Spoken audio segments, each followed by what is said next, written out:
Hello all, and welcome to Wayne's Allotment.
And what have I got for you in this one?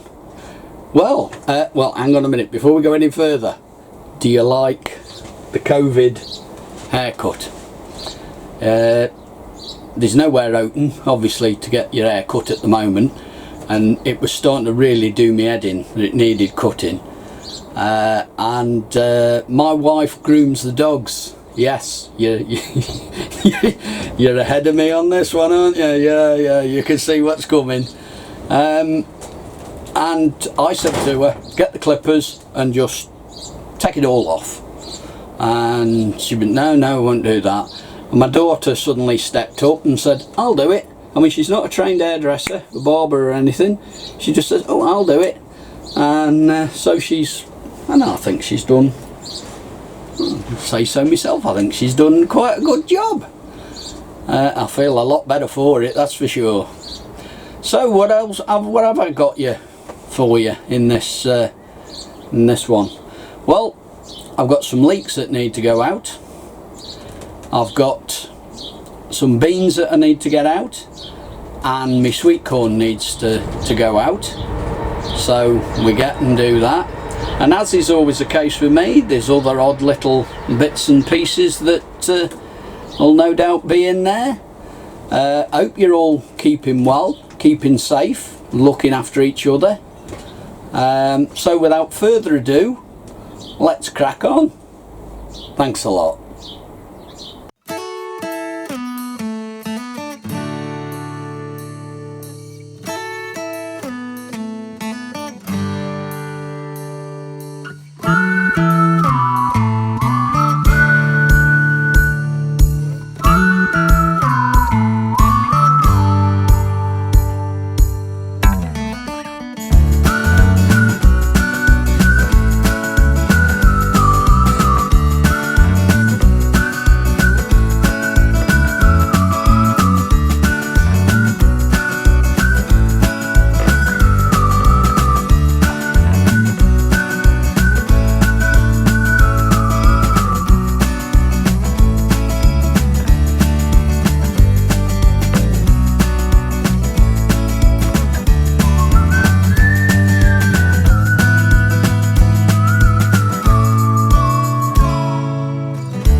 The next job on is to do my beans, and as you can see with regards the setup I've got there, I will give you a closer look, but I've got the central post with the beams across the top, string wrapped round that, with then just two canes going off each end. I was going to put more than that in, but that will give me 8 plants. Hopefully they should be a lot easier to pick with them leaning outwards. So I'm going to get on and get it planted up.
just putting in the last of my fill basket sprouts.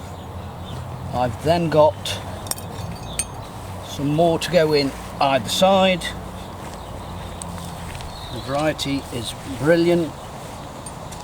Is it? Let's just have a look. It's, yeah, brilliant. And an F1, and they will go in either side of these. So the next job is to get these brilliant. As you see, I bought these from my garden centre because sprouts are about the one thing that I'm quite low on. So we'll get these in, put in a row either side. There's 10 in here, so I'm going to go 5 in a row either side of me fill basket. So we'll get them in. I'm going to bury them a little bit deeper. I'm not putting any lime into these. It has had some, the ground has had some worked into it before I started putting these in. But it will have a lime wash once I've finished. I'll show you what I'm going to do when I've finished getting these in. These are being firmed well in. They like a bit of firm ground. These are going to be firmed well in. They will be, as they get a little bit older, they will have stakes put up alongside them, and when I put those stakes in again, I will firm them down some more just in case they start coming loose.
That's all the sprouts in, watered and netted against the cabbage white butterfly.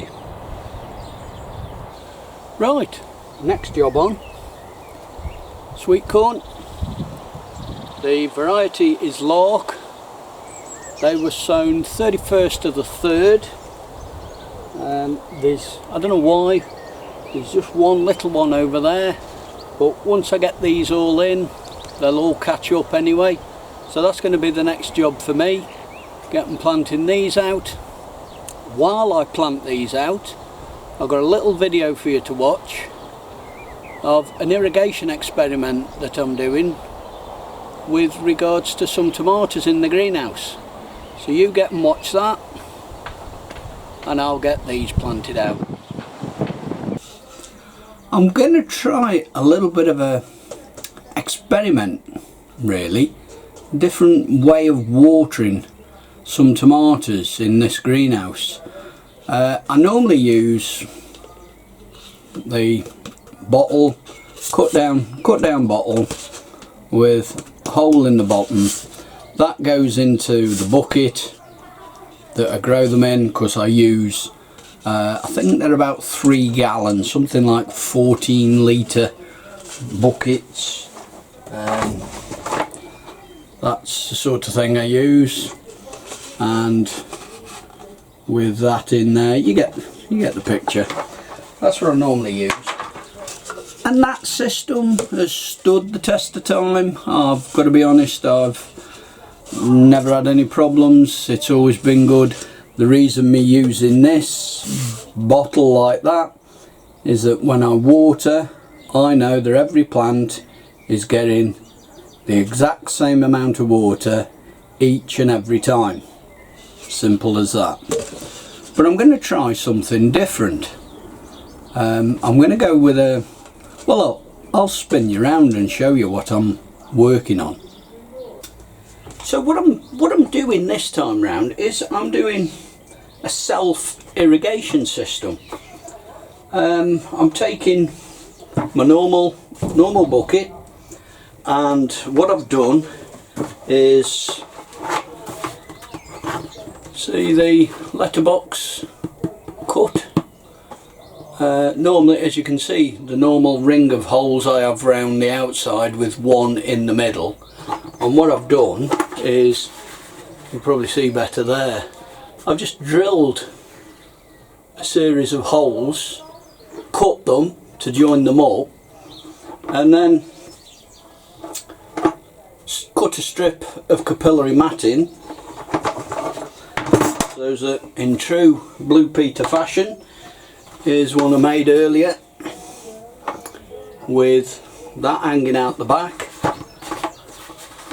and that in the actual compost.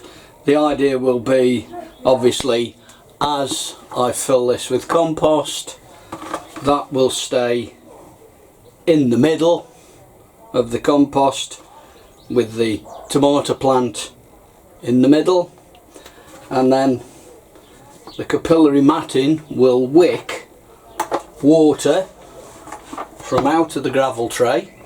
I've got two very small pieces of broken slab there. I've got some more of that I can do in here. This tray is long enough to do 3 buckets, so that will go like that. The next one will then obviously on stone, on bricks, on there, and so on.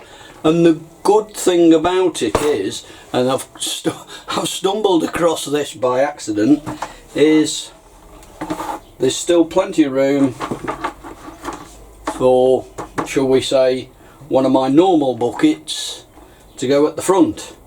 So I can generally get 10, yes, I think it's 10 plants down each side. So I may not get that many, 3, 4, 5, yes I will, yes, forget that. But this is just something I thought, these, I can use these and do the pot bottle. That's the sort of thing that I normally end up with, and as I've said, it works very well.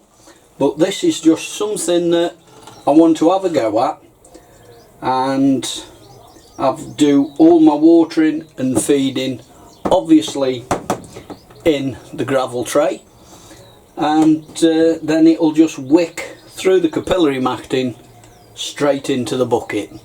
I know there are manufacturers out there that do similar sort of kits for you to buy, but I just thought to try it and see how it goes. This was a fairly cheap, straightforward way of getting started. So once I've got some tomatoes planted up, I'll show you the setup when it's complete. There we are, all in place now, potted up, tomatoes in. The bricks, I did for a split second think about using something like plant pots underneath to hold these up, but then the weight in one of these is going to be too heavy and it's going to crush a plant pot. Me thinking being that using a plant pot like that upside down in there, it's not going to use up much room with regards to water. In other words, having a brick in there, take that brick out, I could get more water in. But we're going with what we've got, basically, because if I try and support those with some of them, I think these are going to get crushed. So that's sorted that.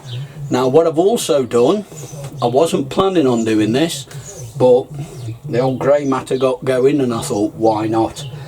They are 3 tomato plants, all the same. They're Bacardi. Each one has got flowers coming, so they're all of the same size.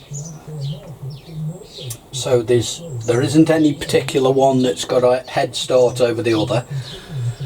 But what I've done, the other little extra, I've used 3 different types of compost. What I've gone with is, this is some Board Namoy, I think that's how it's pronounced, Board Namoy compost. It's Irish peat. It's got vermiculite added to it to help the water air balance. It's got some added nutrients in it apparently, and it's also got something added to it to help with water retention. So that's the Board Namoy compost. This middle one has got Dobby's own multi-purpose compost, but with added John Innes, and it's very fluffy, very light, fluffy.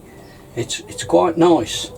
So that's the Dobby's multi-purpose compost with added John Innes.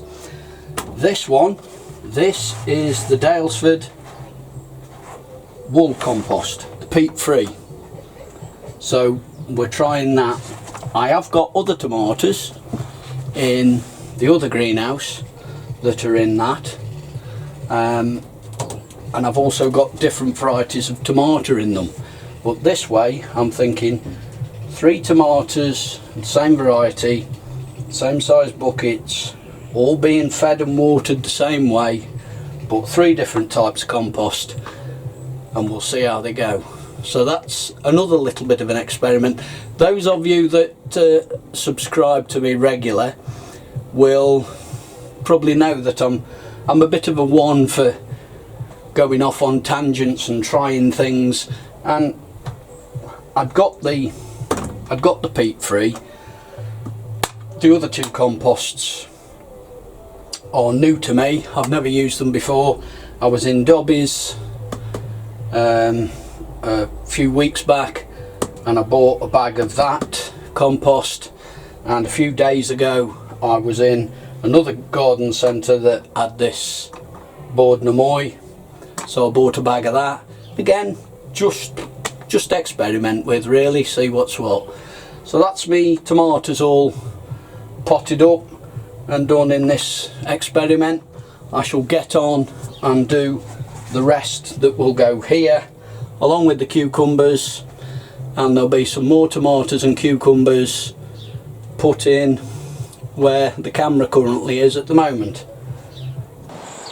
There we have it, all the sweet corn in, 20 plants gone in all. In this part of the bed now, I'm going to put my leeks in. This has been forked over. It's had some pelletised chicken muck put on it. It's had some of the Marshall's onion, garlic and shallot feed, the slow release feed, put on it as well. It's been worked over then with my little cultivating hoe, I've put the hoops in place so I know the size of the area I'm working with for netting more than anything. Using my little dibber, I've made holes into here. I can get this area, I can get 70 leeks in. I'm putting 2 varieties of leek in. I'm putting Musselburgh and I'm putting, let's just check on here, these are Autumn Giant 2. Some of these are now very much size of spring onions, and there's a lot of root starting to come through the bottom of the pots, so that's telling me they need to go in. So we'll get on and get this job done. Before I actually get and put these in, yes, I've got the scissors, I'm going to give the leeks a bit of a haircut. We cut, let me come up to you.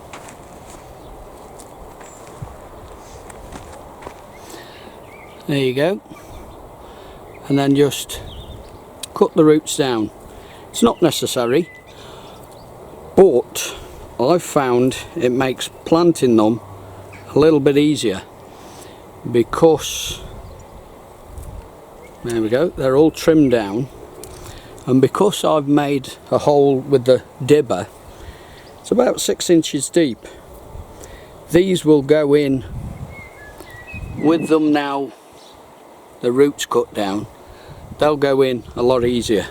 Some people I know also cut the tops off, but I've never bothered doing that. So with the leeks having a haircut, all the holes have been dibbed, as you can see. We've got holes all done, so we'll just push them in and I give them a little twist as I drop them in. I can go 7 in a row.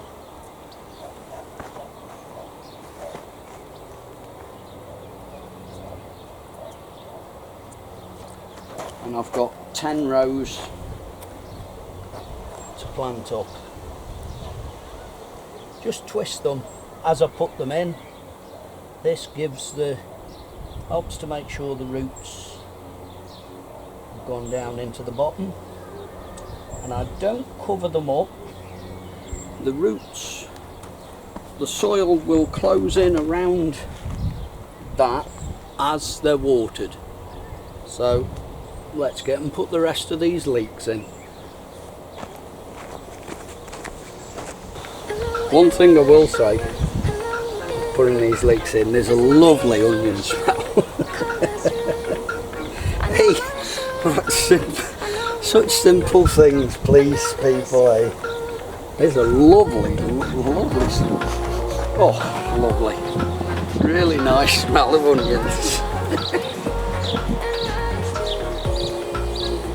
I've always netted my leeks, apart from the very first year.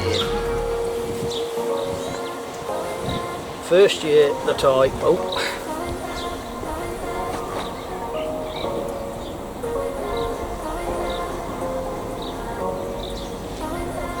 the first year that I put my leeks in, I didn't net them.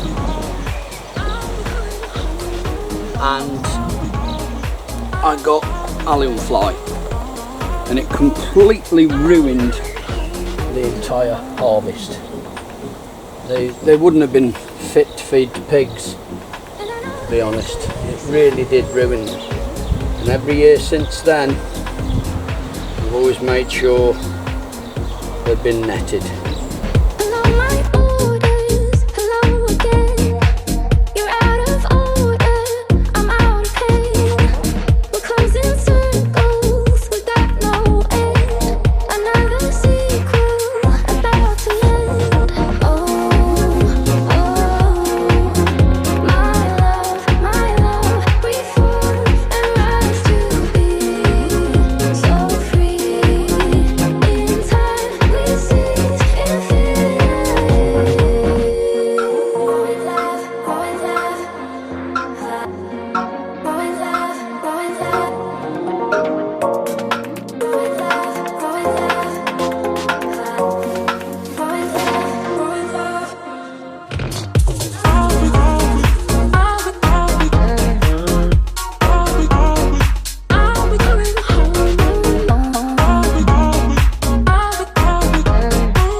So that's all the leeks in.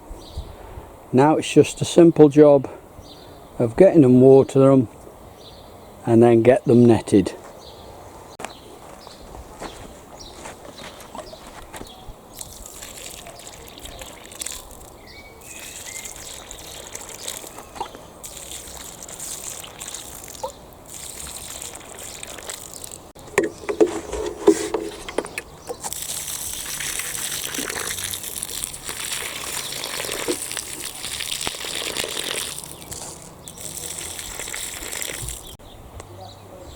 So that's it. That's all the leeks in, watered in, and now netted with a bit of enviromesh netting just to protect them from the old allium fly.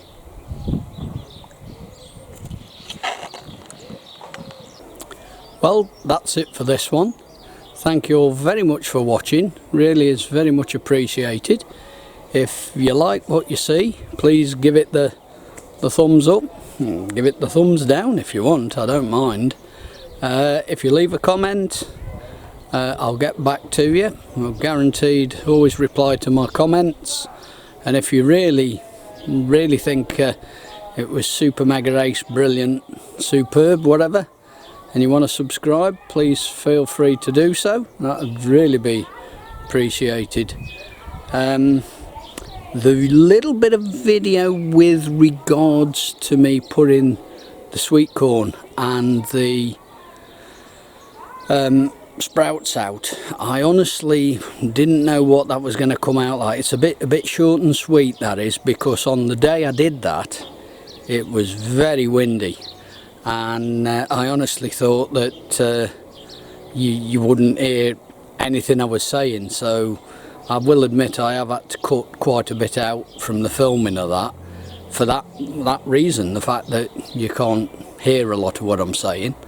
And with regards to tomatoes in the greenhouse, that's another little bit of experimentation going on with what I'm doing.